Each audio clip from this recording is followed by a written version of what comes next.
when you're in ministry work, I've discovered through my years of being a pastor and still being on staff at churches, Christmas can be a weird time of year for you. You can't hold tight and fast to your traditions any longer. You've got to really adapt yourself to the traditions of the congregation you serve, which means that many of them want Christmas Eve services.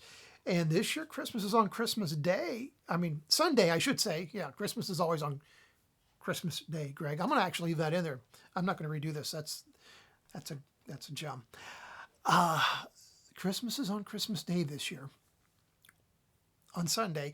And so give your pastor some extra appreciation and love for the fact that they are sacrificing quite a bit to be able to serve you in a very powerful sort of way through the closure of the Advent season, or at least the way we traditionally celebrate the Advent season in our country. So with that in mind, here's one of my weird Christmas time pastoral happening stories. It was a Christmas Eve service at one of my churches, and we were serving communion, and I was doing it by intinction.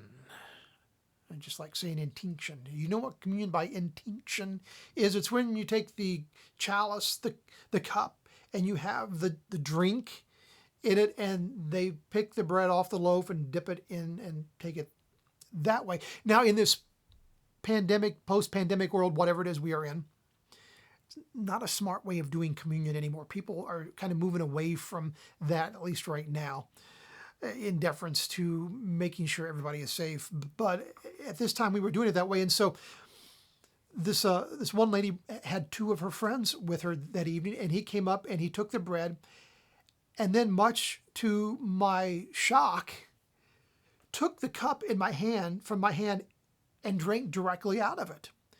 Found out later he was Catholic, and that was quite appropriate to his tradition. But I don't know who was more surprised. Me, because of him drinking directly out of the cup and not knowing how to move forward, or him when he probably discovered, oh, that's not wine. Because in the Protestant tradition I've grown up in, we substitute grape juice for the wine.